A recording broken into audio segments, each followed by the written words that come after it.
اور بہترین قبائل کے اندر منتخب کیا۔ اسی طرح آپ صلی اللہ علیہ وآلہ وسلم کے اخلاق بھی بہترین ہیں اور دوسروں کے لیے بہترین نمونہ ہیں، جیسا کہ سورۃ احزاب کی آیت میں فرمایا، یقیناً تمہارے لیے اللہ کے رسول میں عمدہ نمونہ موجود ہے، ہر اس شخص کے لیے جو اللہ تعالیٰ کی اور قیامت کے دن کی توقع رکھتا ہے اور بکثرت اللہ تعالیٰ کی یاد کرتا ہے۔ اسی طرح ایک اور حدیث میں عطار بن یسار بیان کرتے ہیں، میں نے عبداللہ بن عمرو بن عاص رضی اللہ عنہ سے ملاقات کی، میں نے کہا مجھے رسول صلی اللہ علیہ وآلہ وسلم کی اس صفت کے متعلق بتائیں جو تورات میں مذکور ہیں۔ انہوں نے فرمایا، ٹھیک ہے، اللہ کی قسم، آپ کی جو صفات قرآن کریم میں ہیں ان میں سے بعض تورات میں مذکور ہیں، جیسا کہ اے نبی ہم نے آپ کو خوشخبری سنانے والا، ڈرانے والا اور ان پڑھوں عربوں کی حفاظت کرنے والا بنا کر بھیجا۔ آپ میرے بندے اور میرے رسول ہیں، میں نے آپ کا نام متوکل رکھا ہے، آپ نہ تو بد اخلاق ہیں اور نہ سخت دل، آپ بازاروں میں شور و غل کرنے والے ہیں، نہ برائی کا جواب برائی سے دیتے ہیں، بلکہ آپ درگزر کرتے ہیں، معاف کرتے ہیں، اور اللہ ان کی روح قبض نہیں کرے گا حتیٰ کہ وہ ان کے ذریعے ٹیڑھی ملت کو سیدھا کر لے اور وہ لا الہ الا اللہ کا اقرار کر لیں، اور وہ اس کلمے کے ذریعے اندھی آنکھوں کو قوت بینائی، بہرے کانوں کو قوت سماعت اور غلاف میں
آپ صلی اللہ علیہ وآلہ وسلم تمام لوگوں سے بہترین اخلاق کے حامل تھے۔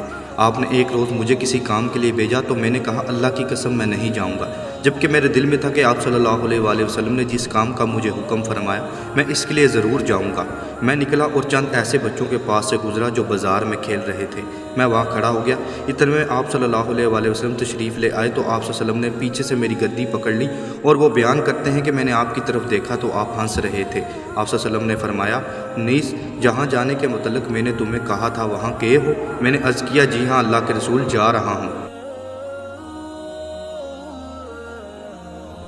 اسی طرح ایک اور حدیث میں حضرت انس بیان کرتے ہیں، میں رسول صلی اللہ علیہ وآلہ وسلم کے ساتھ چل رہا تھا، آپ پر موٹے کنارے چوڑی پٹی والی نجرانی چادر تھی، اتنے میں ایک عرابی آپ کے پاس ہے اور اس نے آپ کی چادر کے ساتھ آپ کو اتنے زور سے کھینچا کہ آپ صلی اللہ علیہ وسلم اس عرابی کے سینے کے قریب پہنچ گئے۔ میں نے رسول صلی اللہ علیہ وآلہ وسلم کے کندھے پر دیکھا تو زور سے کھینچنے کی وجہ سے چادر کے کنارے کے نشانات کندھے مبارک پر پڑ چکے تھے۔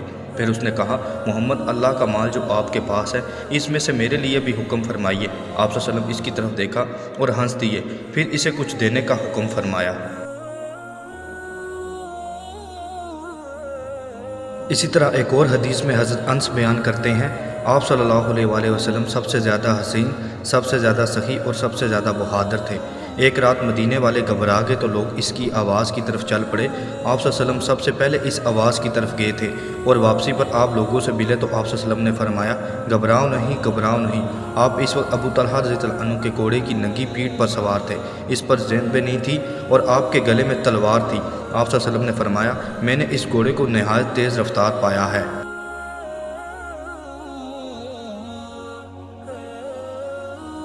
اسی طرح ایک اور حدیث میں فرمایا کبھی ایسا نہیں ہوا کہ آپ صلی اللہ علیہ وآلہ وسلم سے کسی چیز کا سوال کیا گیا اور آپ نے نفی میں جواب دیا ہو۔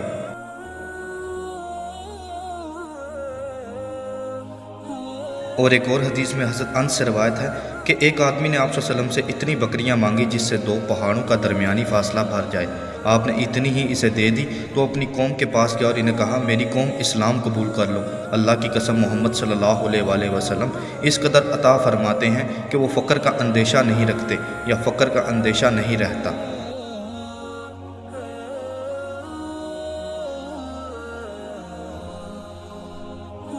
ایک اور حدیث میں حضرت انس بیان کرتے ہیں رسول صلی اللہ علیہ وآلہ وسلم بدگو تھے، نہ لعنت کرنے والے تھے اور نہ ہی گالی دیتے تھے۔ ناراضگی کے عالم میں آپ صلی اللہ علیہ وآلہ وسلم بس یہی فرماتے تھے اس سے کیا ہوا ہے۔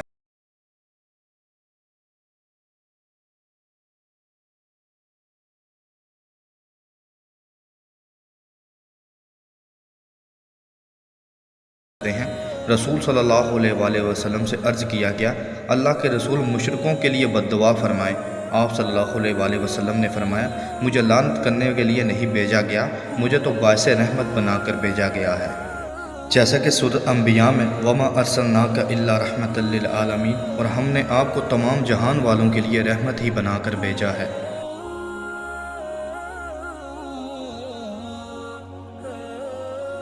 اور ایک اور حدیث میں آپ صلی اللہ علیہ وآلہ وسلم پردہ نشین کنواری لڑکیوں سے بھی زیادہ شرمیلے تھے۔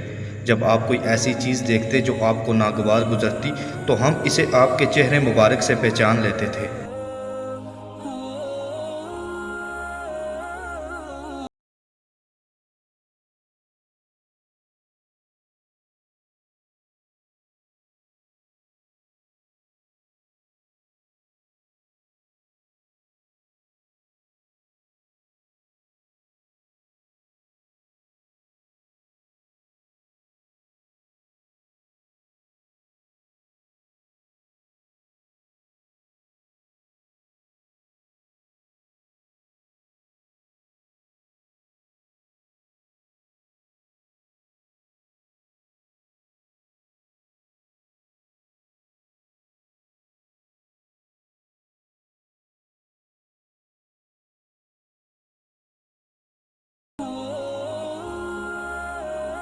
ایک اور حدیث میں حضرت اسود رضی اللہ عنہ بیان کرتے ہیں میں نے حضرت عائشہ رضی اللہ عنہا سے دریافت کیا نبی صلی اللہ علیہ وآلہ وسلم اپنے گھر میں کیا کیا کرتے تھے؟ انہوں نے فرمایا آپ اپنے اہل خانہ کی خدمت میں مصروف رہتے تھے، جب نماز کا وقت ہو جاتا تو آپ نماز کے لیے تشریف لے جاتے تھے۔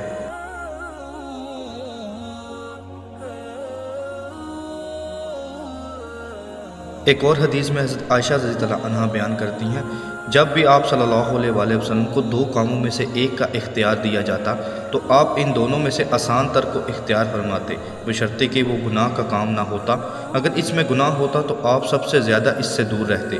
رسول صلی اللہ علیہ وآلہ وسلم نے اپنی ذات کے متعلق کسی معاملے میں انتقام نہیں لیا، اگر اللہ کی حدود پامال کی جاتی تو آپ صلی اللہ علیہ وآلہ وسلم اس میں اللہ کی رضا کی خاطر انتقام لیا کرتے تھے۔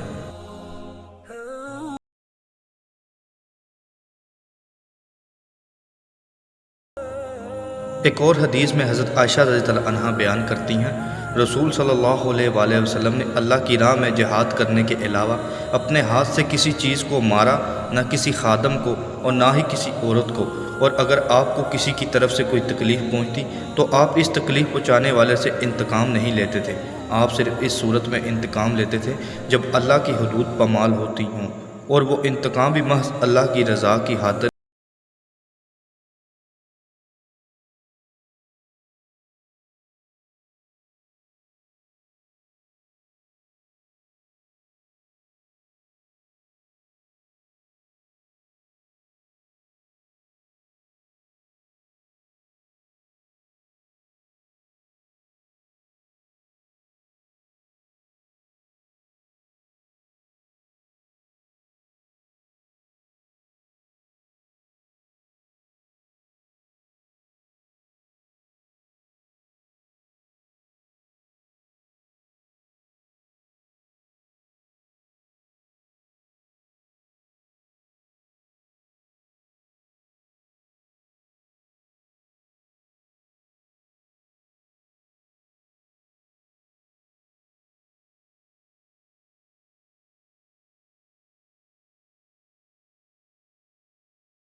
حضرت عائشہ رضی اللہ عنہا بیان کرتی ہیں، رسول صلی اللہ علیہ وآلہ وسلم اپنا جوتا مرمت کرتے تھے، اپنا کپڑا خود سی لیتے تھے اور اپنے گھر میں تمہاری ہی طرح کام کرتے تھے، اور انہوں نے فرمایا آپ بھی ایک انسان تھے، اپنی بکری کا دودھ خود دھوتے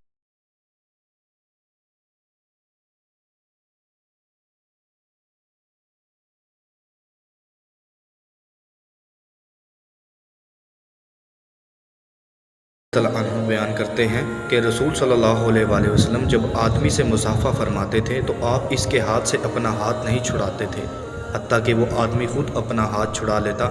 آپ اپنا چہرہ مبارک توجہ اس شخص سے نہیں ہٹاتے تھے حتیٰ کہ وہ شخص خود اپنا چہرہ آپ کے چہرے مبارک سے ہٹا لیتا، کسی اور طرف متوجہ کر لیتا، اور آپ کو مجلس میں اپنے ہم نشین سے آگے گھٹنے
اچھا پھر میں تمہارے پاس بیٹھ جاتا ہوں۔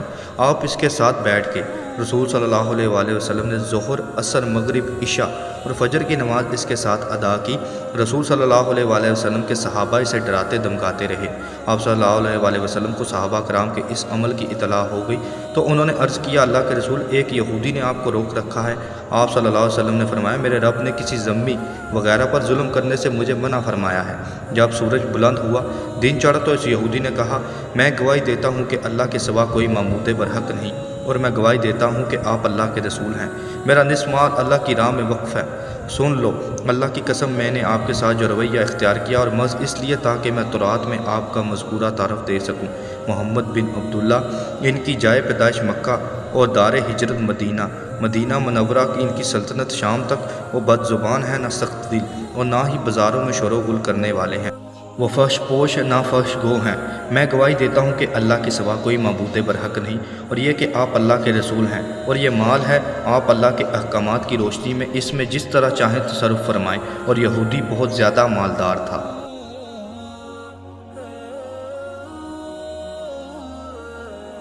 اسی طرح حضرت عبداللہ بن ابی اوفا رضی اللہ عنہ بیان کرتے ہیں، رسول صلی اللہ علیہ وآلہ وسلم ذکر کثرت سے کیا کرتے تھے، بے مقصد بات بہت ہی کم کیا کرتے تھے۔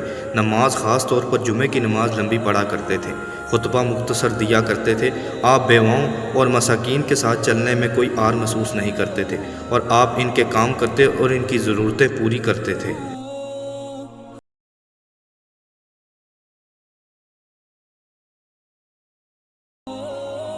اسی طرح ایک اور حدیث میں حضرت عائشہ رضی اللہ عنہ بیان کرتی ہیں، رسول صلی اللہ علیہ وآلہ وسلم نے فرمایا عائشہ اگر میں چاہوں تو سونے کے پہاڑ میرے ساتھ چلیں۔ ایک فرشتہ میرے پاس آیا، اس کی کمر کی چوڑائی کعبے کے طول کے برابر تھی۔ اس نے آ کر کہا تمہارا رب تمہیں سلام کہتا ہے، اور وہ کہتا ہے کہ اگر آپ چاہیں تو آپ کو عابد نبی بنا دیتے ہیں، اور اگر آپ کو پسند فرمائیں تو آپ کو بادشاہ پیغمبر بنا دیتے ہیں۔ میں نے جبریل کی طرف دیکھا تو انہوں نے میری طرف اشارہ کیا کہ اپنے آپ کو پست و عاجز رکھو۔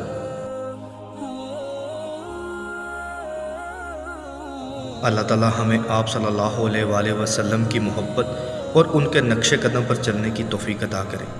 اللہ تعالیٰ ہمیں اپنے دین کو سمجھنے، اس پر عمل کرنے اور دوسروں تک پہنچانے کی توفیق عطا کرے۔ السلام علیکم ورحمۃ اللہ وبرکاتہ۔